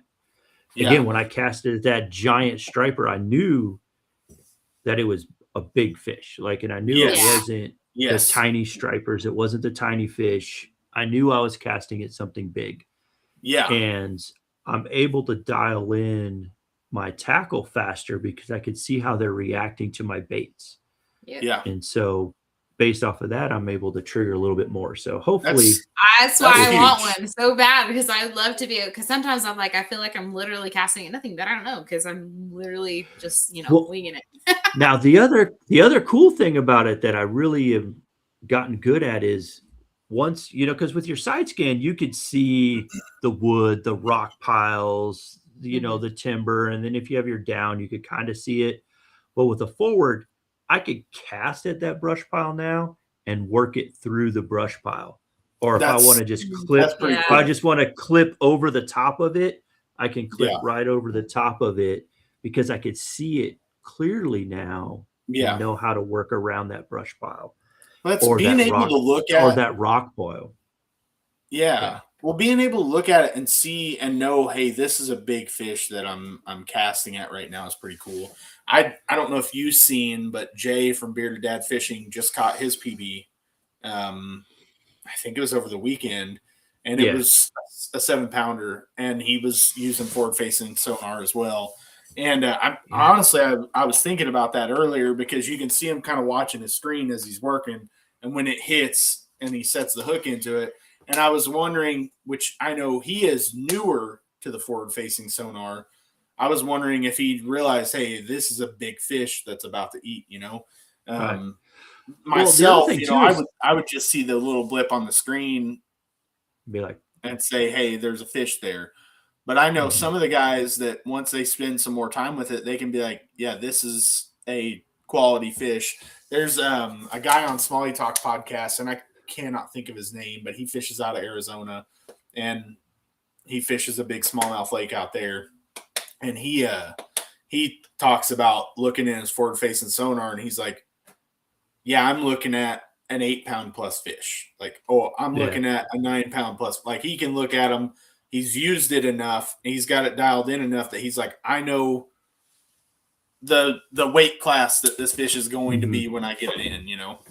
And that's and I've gotten, and plus you can start after some time, you can start distinguishing what kind of species it is. Like carp yes, have a totally different look than bass do in the water. Walleye look totally different. yeah, But again, some of those bigger stripers look like big bass to me because of the way they work. But the smaller yeah, striper, the smaller like hybrids and white bass, I can yeah, kind of distinguish what they look like, so I don't have to mess with that. Now, on my tournament video, I do break down because I've a lot of times, like I didn't see one of the fish I caught during pre-fishing. I was just coming off of a ledge into the deeper yeah, water. And all of a sudden you just seen this thing come off of the ledge and just come up and just smoke my jerk bait as I was working. As soon as it came out off on the ledge, it just yeah, appeared from nowhere and just came up. And once I land it and send it back, I kind of talk real fast, like pointing at the screen saying, all right, this was the yeah, ledge. This is where it came from, just to kind of show you guys yeah, that sometimes you don't see them. You just know you still, that's what I don't It's a good get spot sometimes. for it. People don't realize you still have to have that fishing instinct to know there should yes, be a fish here. Even if I'm not seeing a fish on my forward facing sonar, it doesn't mean that they're not sucked to the bottom where you don't yeah, just see them swimming around. But yes, just that fishing instinct you have of like, everything tells me there should be a bass here because the way the ledge is set up, the way there's some down timber or there's a rock pile right here. yeah, There's got to be, this is just too good of an ambush point not to hold some type of predatory fish. And so that's why I think people, unless you actually use it and understand that, and those people that have like the hate towards it, you still have to yeah, have that fishing instinct. You still have to be able to go out there and know, there's usually going to be fish here. Now, are you going to find stray ones swimming around every once in a while? Yeah, you're going yeah, to find those, but you still need that fishiness to you to go yeah, find them using it. I think But it's again, a cool, it's a very cool tool. yeah. It's, I don't know. It's just, I mean, when you can use the tools and you know how to use them, I don't see anything wrong with it. So no hate here, not Yeah. from us, anyways. Well, and you're if you do any kind of kayak tournaments, like 3/4 of the field is going to have it, and they're going to have Definitely, motors on top. They're going to have motors on top of that, and with definitely, spot lock, and they just yes, stay in one spot and just jig that yes, minnow the whole time, which I don't like to do, but it's an effective tool. yes, But I love power fishing with it. It's so much fun. yeah, yeah. That's cool. you're talking about your videos that you make. So why don't you tell us a little bit about your channel and where to find you? Yes, definitely. Yeah, tell us Yeah, 'cause we've been on your here channel long. name, where to find you on the different Okay. social medias, and then we'll also All get right, you to so kind of talk about your different videos that you have. All right. So to find me on Facebook or Instagram, it's just the way it's spelled right there. It's Trever Wagner. That's how you find me on all of those. Make sure you spell Trevor right. There's another Trevor with an OR. He's like some chiropractor up in Yeah, South Dakota or North Dakota somewhere. That's not me. yeah, And then my YouTube channel is at Trever Wagner. But if you look at the title of it, it's Faith in Fishing with Trever. yes, Because really that's what I'm all about. It's, God first, God, family, faith, family, and fishing. That's what I look at. So God is always first in my life, and then family is second, and then I throw fishing there, and work is somewhere in there, like fourth, somewhere around there. yeah. But you have to We work hear to you. take care of your family, so it's right there. Exactly. So, Yep. but yeah, that's what it does. And so on my YouTube channel, I've only been doing it a little over a year. I haven't Yeah. been at it very long.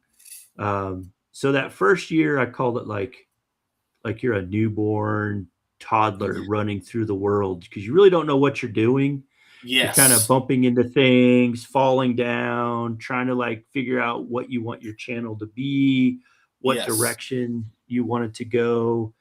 Not really looking at analytics or anything like that, and Yeah. just trying to figure things out of what I want. And then towards the end of last year, just sitting in prayer, thinking about what I want to do.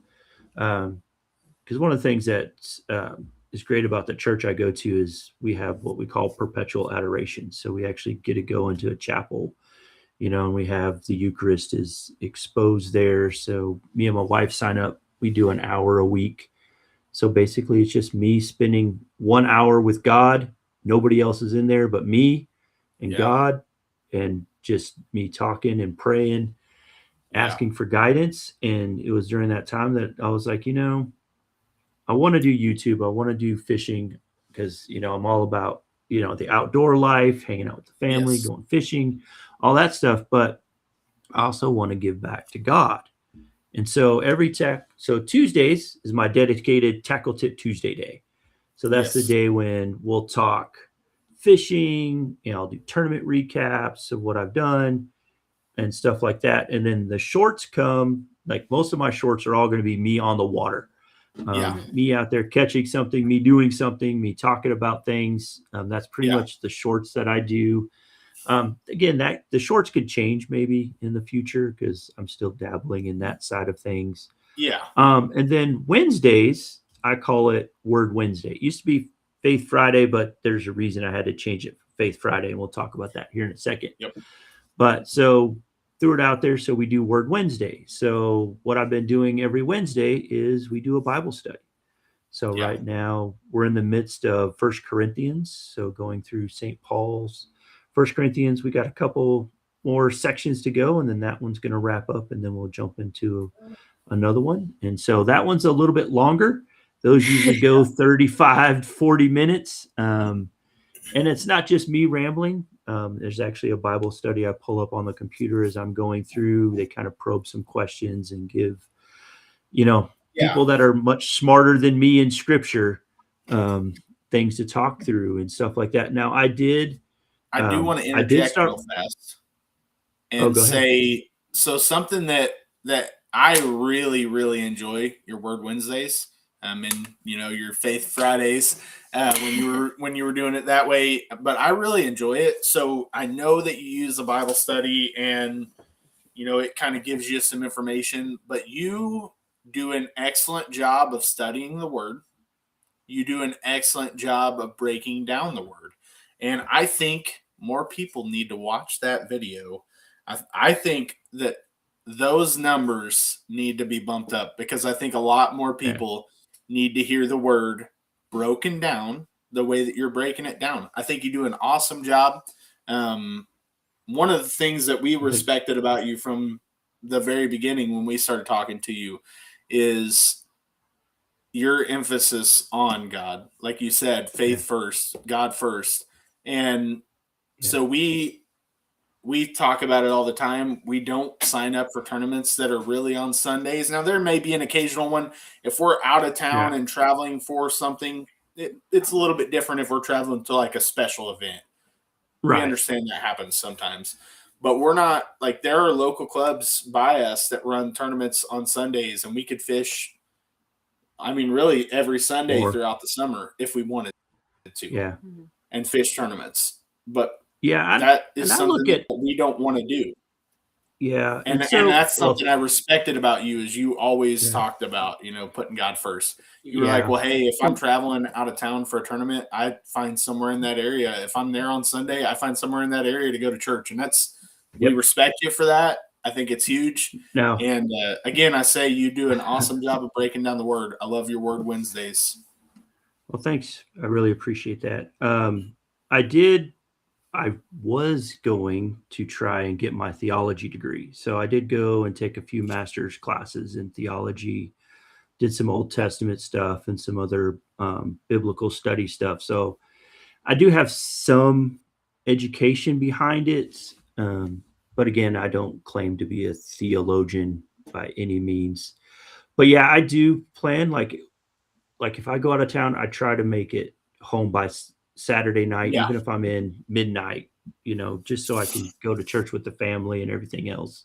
Now, I do have one funny story. So I did when I was in San Angelo, God, it must have been 2 years ago. I looked up, saw the church I was going to go to. Everything looked good. Walked in, sat down. I was like, well, I am in San Angelo. I understand there might be a lot of Hispanic population. So, I get it. the whole service was in Spanish. And I sat there Right. And you sat there and listened to the time. whole time. And, again, I was hoping that I would get this spiritual gift of interpreting tongues. So now I do know enough Spanish that I caught a few things. But the people were great. They were super nice. They talked to me in English, afterwards and everything That's so else. awesome. And one of the guys was like, "Oh yeah, you're from Amarillo. Yeah, my son, he owns one of the restaurants up there." And so it's just, you never know who you're going to meet in your faith journey.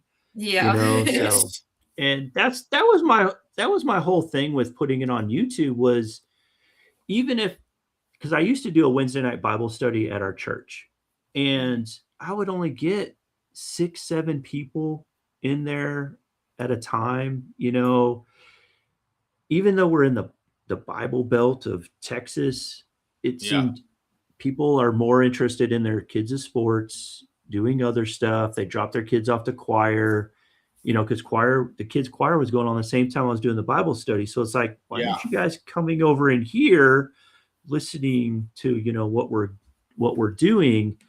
And I was like, maybe if I do it on YouTube, maybe I can get and touch more people, with God's word, through that way.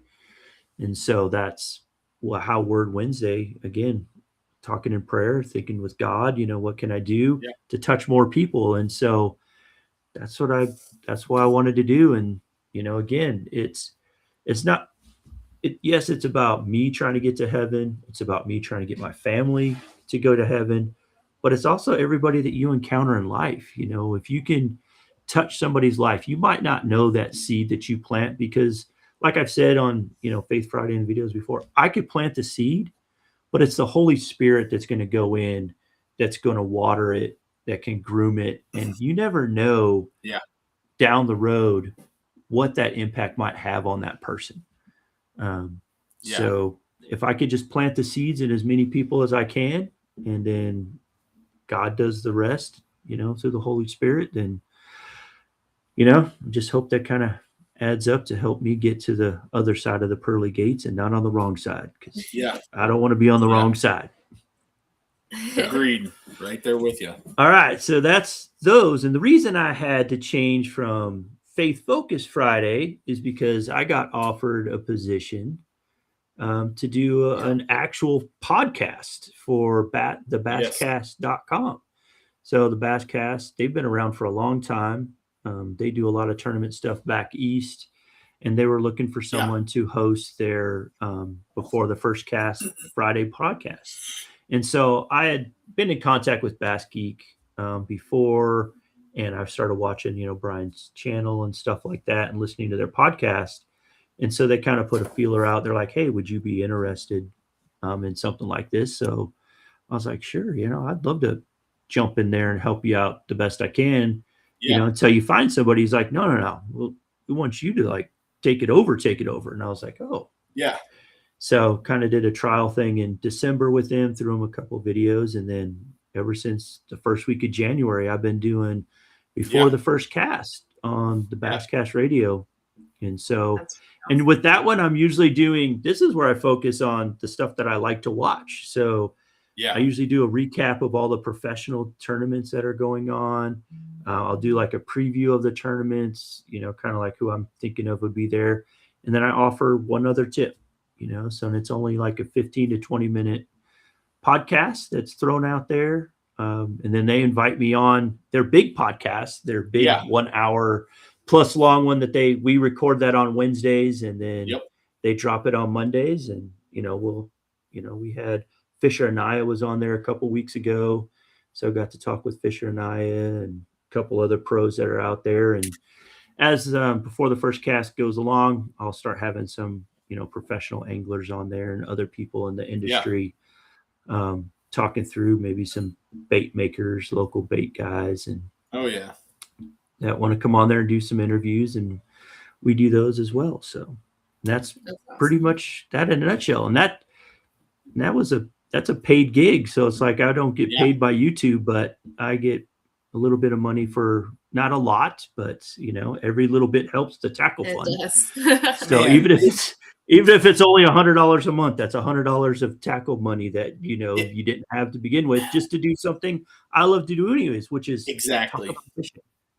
So, Exactly. Yeah, you got to love that, man. It's so awesome. so Yeah. Happy Super for you excited to get that. for you for that. So yeah.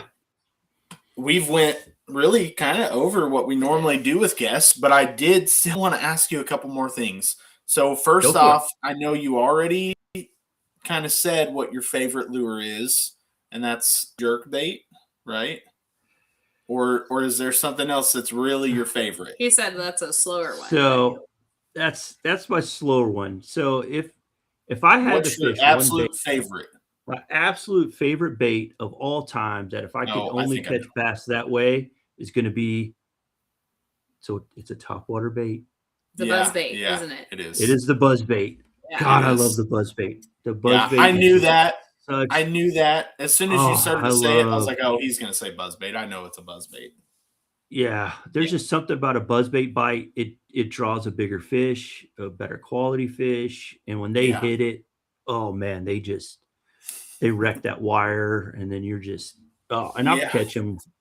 I can't wait for that season to start soon, because that's coming up real fast. I know. I'm start throwing a buzzbait.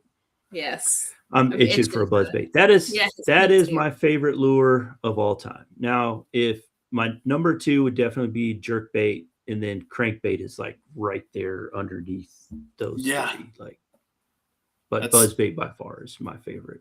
We got a friend coming for the tournament this week, and his channel is Small Town Indiana. He's really big on TikTok, but he's got a Small Town Indiana on everything, and he does like breaded tenderloin reviews, like that's his big thing. But he also does a fishing side of it, and he's coming down for his first ever tournament. He's going to fish with us. So he's coming down from Indianapolis, which is several hours away from us, but he's coming down to fish with us on tournament day. And he was asking me today, what are some good lures to throw and to bring with me when I come? And I was like, all right, I won't expect a topwater bite this weekend, but I wouldn't shortchange it. Bring your topwater stuff. I said, I would bring your whopper ploppers and your buzz and top off stuff just in case.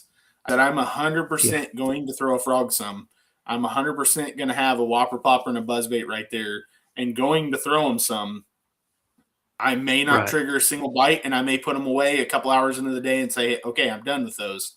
But I'm going to throw them because the topwater bite could just come alive even for an hour that day. And it could be responsible for big fish. It's going to be interesting to see how Thursday plays out, because we got really weird weather. It's cold now. It's going to be in the 80s on Thursday, and then going to drop back down because we have a Thursday storm night system moving in. Thursday night, the cold weather comes right back in. I don't know what is going to trigger the bites on Thursday. You don't know. It's going to be an interesting tournament. The first one in March always is, because Indiana weather is crazy, but I don't think it's ever been this crazy. So I'm really curious to see. But yeah, we appreciate you coming on tonight. It's been fun. One last question. Great. It's been blessed. All right. What is I guess this could kind of be spun two ways. The most important or your favorite piece of kayak gear? Like what do you have to have on the kayak every time you go? Like what do you feel like if you got a new kayak today, no matter what kayak you got, that piece of gear would come with you?